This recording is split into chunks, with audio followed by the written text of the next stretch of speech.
Good morning, good morning, good morning. Today we are at Catoctin Iron Furnace in Maryland. And what brought us here is mytrueancestry.com. So I have discovered that at least bare minimum 27 of my ancestors were enslaved here. I have a genetic distance of 1.5. So they're very close relatives. So here we are meeting our personal tour guide for the day. This was one of the worker homes, one of originally 80 worker homes in the village. It was built in 1820, in the winter of 1820, 1821, likely by enslaved labor, but we don't verify it. Yeah. It's a phenomenal example of early American architecture, especially because it's a stone building, which is quite unusual. It's a series of 4 of the stone, and then the rest of the buildings down the road here are actually log. And we're in the process of restoring 2 of them. Jordan, come over here. I know you're probably very interested in the forensic facial reconstructions. These were 2 of the individuals who were enslaved here, and their remains were found in the cemetery. They were exhumed in 1979, and their remains are at the Smithsonian. Really? This was done from the skull, and so it is actually how the person would have looked in the 1820s when they were here. So it was a very tedious process that was funded through grant money. And then these little...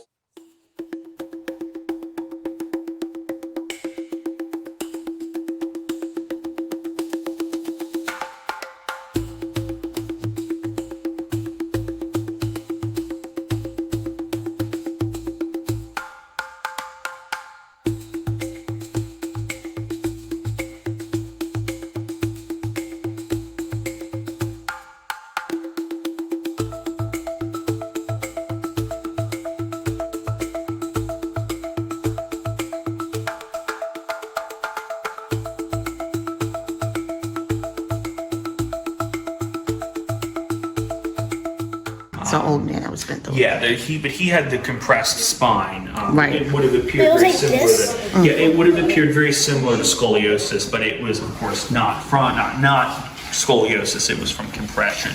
Okay. Is that how they bake? Actually, come over here. The young gentlemen want to just play around with the magnet. We can see the iron ore. You can touch these rocks, and you can play with the magnet here, and you can see how iron ore is magnetic, meaning that this little magnet will stick to parts of the rock, like right back here. See that brown spot?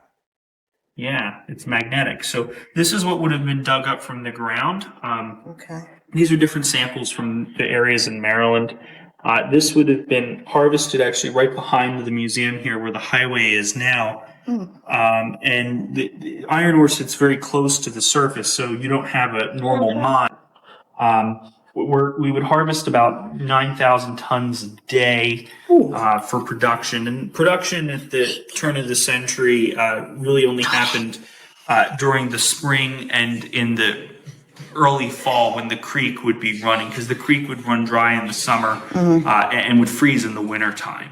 So production season is your prepping of resources such as your charcoal and your iron ore would be prepped throughout the year, but the furnace being in blast would be a small season, just really a season, and you had to really overproduce during that season to not fall into financial difficulties, which is what happened to many of the owners here. They fell into financial difficulties.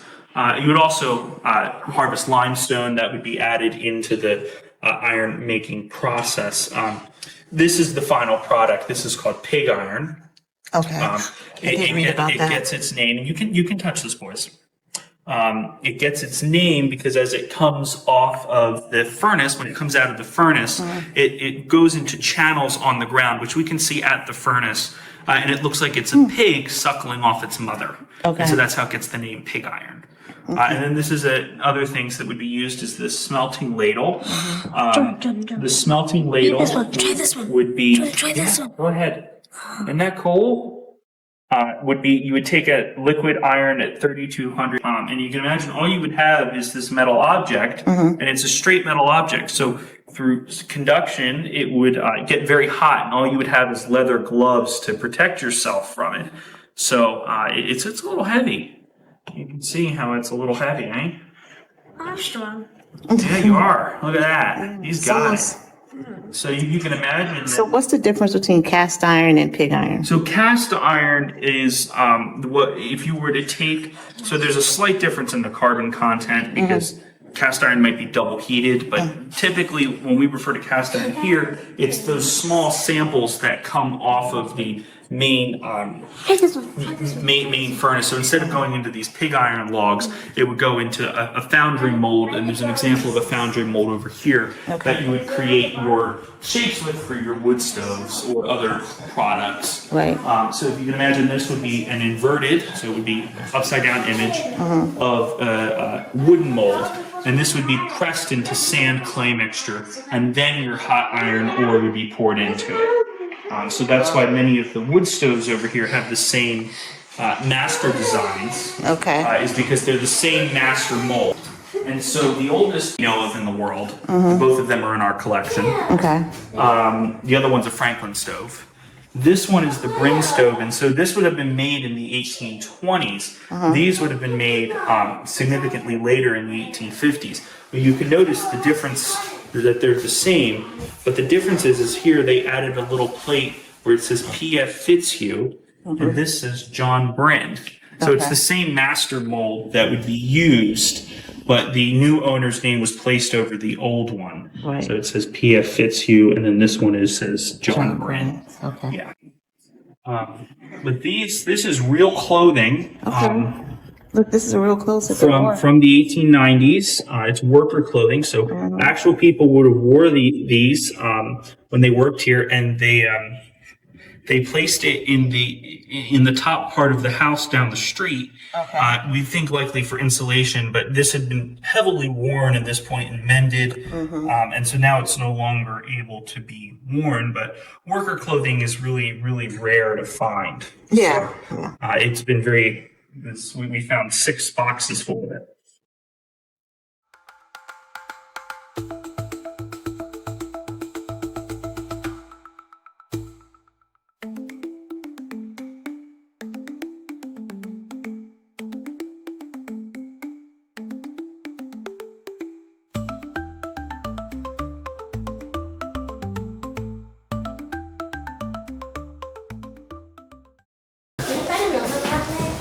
But even that is very valuable information. Yeah, there's a pair of early Levi jeans up there that are quite rare.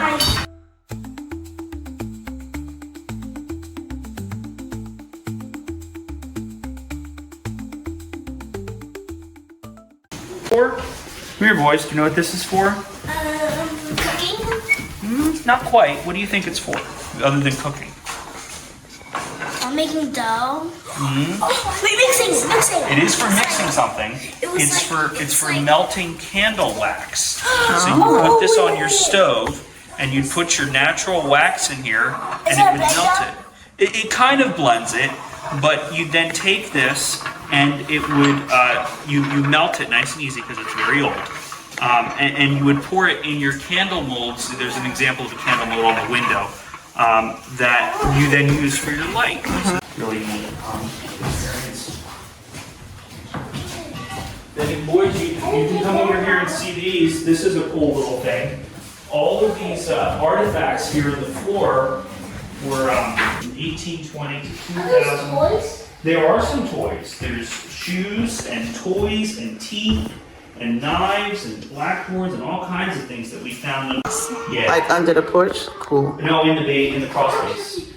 Oh. We found about 60,000 knives. Yeah, there was everything from the 1820s up until very recently, modern stuff. Wow. Maybe in the 19th. So you didn't talk about these.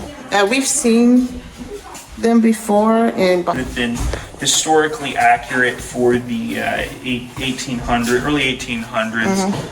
You had your ankle shackles down here. These were made by one of our former vice president at the request of Elaine Boyd Hyman. They were used for an interpretive activity in 2016. They're really for an interpretation of slavery rather than an exact example of what was used here, because we have not found archaeological evidence of shackles, but they were almost definitely shackles here, without doubt. So these are just examples of wrist and leg shackles from that time period. Look at me, 1, 2, 3, smile, smile, smile. Okay, 1, 2, 3, smile, smile, smile, smile. Now we're working very hard to get it deeded over to the state of Maryland, so hopefully they can date it based off of a lot more complicated science than than I can explain. I'm all types of different records from the county of the 271 individuals who were enslaved here from 1776 to 1853. Okay. So there's plenty of, this is a really powerful, during our Juneteenth commemoration, so that way we don't forget the names of the enslaved and their... We just came to see the furnace right here. Labor, it was built later, it was built in 1857. Okay. The furnace that would have been now, it was torn down in the 1870s. It's not the original furnace would have actually been further down the road. It was moved here in 1789, repointed in 1820, and then they built this in that was built in 1870, and the one that closed in 1903 would have been. Okay. These were charcoal stores, so behind them they would have been roofed, and they would have housed iron ore and charcoal and all of the various limestone that would have been needed for iron ore production. They were filled in the 1980s and have caused so many groundwater issues. It's not even funny. But so now it's just a nice little scenic overlook. And of course, these trees, these sycamore and black walnut trees, were planted later because all of the trees. So you can really see how much Mother Nature can regrow from 1903 until in 100 years, how much things have grown back. Yeah. That was the original? The colonial furnace was further down the road, closer to Auburn. And then it was moved to this site in 1789, and it probably would have been right about where we're standing. Okay. And the primary furnace. And then it would go off back. So in about 1871, this is the last piece of iron to come out of this furnace. Oh, wow. It's still sitting there. It out in the 1870s. This is the end of it. Okay. So this is the last piece of off. 1870s, huh? Yeah, give or take 1872, 73. Wow. They operated this one in tandem with Deborah for a little while, but it was vastly outdated by that point. Okay. So Deborah was new technology that really produced 9,000 tons of iron a day. Ooh. So the scale of the operation is really impressive. Yeah. So the pig iron will float out of. Yeah, you can see bits of iron. That's iron, right? No, that's from when we had spirits of the furnace. Oh, okay. Okay. Yeah. To make it look. Yeah. So the iron ore would come out of there and float down into the troughs. That's how it gets the name pig iron. Okay. Considering Yeah, it is small. the amount of iron and the fumes, and there's no fan or anything. Right. So if you don't have wind, it's just going to be sitting up there. Yeah. So it's really not a pleasant building. That's completely phased out. Okay. We're kind of, this area is unique as Northern Maryland is more the hotbed of unionism. So here shows you what the building would have looked like. It took me a couple days with the guy to line it up from pictures. So that way it is in fact facing Chaos. Are stuff okay? about 15% of the building here still. So that's the back wall of the second story master bedroom. The basements are pretty, we can know the basement layout from Mr. Reed. The kitchen would have been in the back part. These were storerooms here in the front. Likely wine storerooms. No. And so there was also a summer kitchen in the back that would have been used as well. They used it for dances when the house was abandoned in the 1940s. The village teens would come up here and have dances. But it was it then had your front parlor and entrance room And the house was built in 3 stages. So the side that's looking over here is the oldest part of the home. Then it's this addition over here, and then the back part would have been put on later. Okay. And the house was so unstable they had to put those buttresses on in the back. We won't walk back there now because of the little ones, but there's.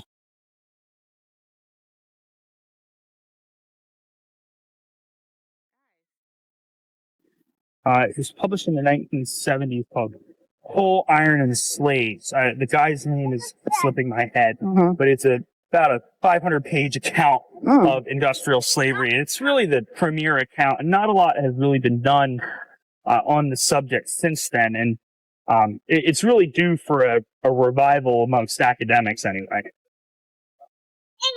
especially given genetic research and Yeah.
Walking on the grounds of Catoctin Iron Furnace, where my ancestors were enslaved. It's a beautiful day. It really is. I'm walking up here to the Iron Master's mansion ruins, which we saw earlier.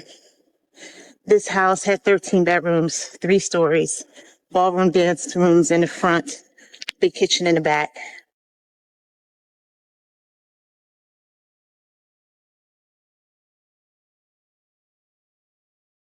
Walking around the Iron Master's mansion.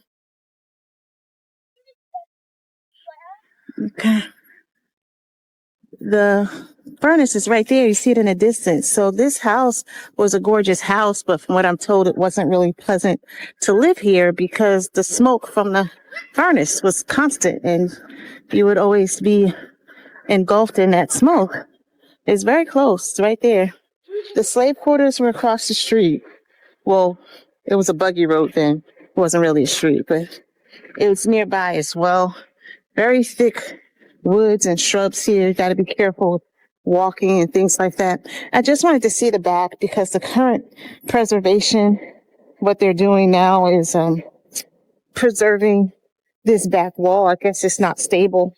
He said they wanted to preserve this back wall. So I wanted to come and see what he was talking about here. And yeah, looked like They had a decent amount of space over here.